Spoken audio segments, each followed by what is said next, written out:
Защо баба Ванга се е страхувала от петях двойки? Нас ни очакват дни с 5 и 6 двойки, а нашите потомци дни с 7 двойки. Всъщност какво представляват и по-точно какво означават, ще разберете в този видеоклип. Здравейте, приятели! Аз съм Айхан Инфая. Подготвил съм ви много интересен видеоклип и съм сигурен, че много ще ви хареса. Искам да споделя нещо много важно с вас.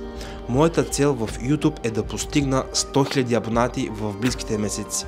Бих се радвал на помощ от ваша страна с един лайк, един коментар и задължително абониране с камбанка или просто абониране. Желая ви приятно гледане, приятели, и се наслаждавайте! 22 декември 2020 година. Ванга често е споделяла със света за нумерологичните величия. Разбира се, че това е способствало за масово безпокойство, буквално очакване на нещо неизвестно, и ето, че баба Ванга преди години е добавила масло в огъня. Баба Ванга почива през 1996 година и нейното пророчество е било публикувано в ефира на Първи канал в Русия от мъж на име Сергей Кастор, журналист, който е твърдял, че е близък познат на Ванга. Или е говорил с нея, или е научил от племеницата й, Красимира Стоянова. Изводът е, че преди години, може би през 80-те години на миналият век, Ванга е имала особен страх към петте двойки, които по никакъв начин не са можели да се избегнат в далечното бъдеще. А именно през 22 декември 2020 година се очаквало да се случи нещо ужасяващо, което не е било напълно ясно. Катастрофално събитие, от което ще пострада цялото човечество. Ще падне астероид или ще започне безпрецедентна силна слънчева буря. Има много версии. Ясновидката по някаква причина е поискала да запази своите прогнози в тайна. И докладът за предстоящите неприятности. Човечеството, не цялото, разбира се, след като са получили потвърждение за страховете си, са се напрегнали повече от всякога и е невъзможно да се успокоят по обективни причини. Възможно е пророчеството на Ванга да се сбъдне, но тя самата е казала, че хората не трябва да се страхуват от астероиди. Всички те са под внимателен контрол от астрономите, особено тези, които са способни да причинят най-голямата вреда на нашата планета. Астрономите не очакват някой от тях да ни посети в близките години и определено в деня на петте двойки Земята е нямала гости и изненади.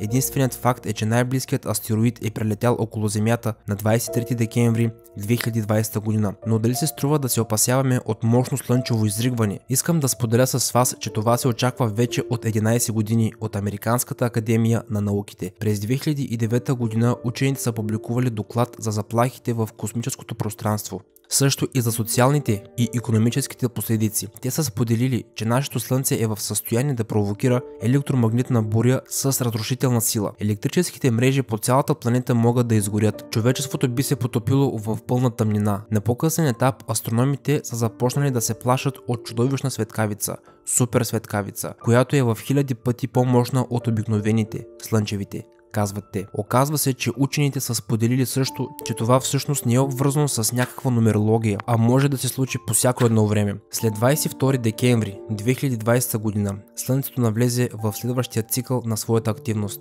Ванга е намеквала за глобална пандемия още през 70-те години на миналият век. Както всъщност се е случило, тя е провокирала, че болестта ще обхване всички континенти и ще отнеме много животи, с точност около 100 милиона, което означава, че до сега се е сбъднало. Има много хора, които боледуват по целия свят, но с точност на 320 милиона са случаите на заразили се, от които 262 милиона са оздравели и е взела животите на малко над 5 милиона и половина хора. Може би малко хора знаят, но Ванга е предсказала, че заболяването ще тръгне от Африка.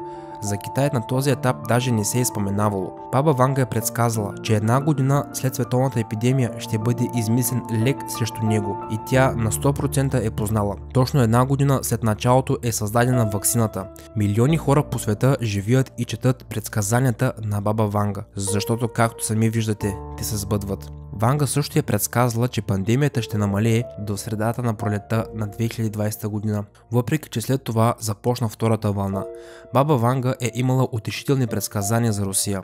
Споделила е, че тя ще се справи. Русия е първата държава, която е създала и регистрирала ваксина против заболяването. Благодарим на Център Гамалея за тяхната работа. 12.02.2022 година не е единственият подобен нумерологичен ден. Същите 5 двойки ги има и на 12.12.2022 година, но по никакъв начин не отстъпва по някакъв мистичен смисъл. Но някои хора започват да се плашат именно от тези нумерологии и предсказания. Спомните ли си 22 декември 2012 година, когато според майският календар трябваше да настъпи краят на света, но не се случи. Между другото, тази година почти във всеки месец ще има 5 двойки, с изключение на тези, в които ще има 6. Но какво ни очаква? Нашите потомци, когато трябва да преживеят 7 двойки, 22.02.2222 година или 22.12.2222 година. Странно и интересно какъв ли би бил животът тогава и какво ли би се случило. Може би ще ви е интересно да го чуете от мен, но на 21 декември 2021 година Юпитер и Сатурн се сляха в една ярка звезда. Подобно повторно явление ще можем да наблюдаваме едва през 2080 година. Това, което ни очаква през 22.02.2022 година, никой не може да предскаже. Може само и единствено да се предполага. Също и в дните на 7-те двойки. Трябва да сме благодарни за това, което имаме и да вярваме в доброто, защото именно по този начин бихме могли да живеем един по-хубав и по-пълноценен живот. Мили мои приятели, както споделих в видеоклипа, ако искаме да живеем един по-хубав, по-щастлив начин на живот, ние трябва да вярваме в доброто. Да, може би наистина е имало трудни моменти в живота, или може би ще има още трудни моменти в живота, което е напълно нормално, приятели. Има ден, има нощ, има ин, има ян, има мъж, има жена. Нормално е. Ние съществуваме в полюси, приятели. И е съвсем нормално да има добро и лошо. Но никога, приятели, никога не спирайте да вярвате в доброто. Това ви прави по-добър и по-щастлив човек. Аз съм Айхан Инфая, приятели. Надявам се, че този видеоклип ви е харесал. Ако е така, предполагам си спомните какво ви споделих в началото на видеоклипа. Каква е моята цел в близките месеци. Бих се радвал на един лайк, един коментар и абониране с камбанка. И преди да си кажем чао, приятели, искам да споделя с вас, че това е моят плейлист с всички качени до сега видеоклипове от мен в YouTube.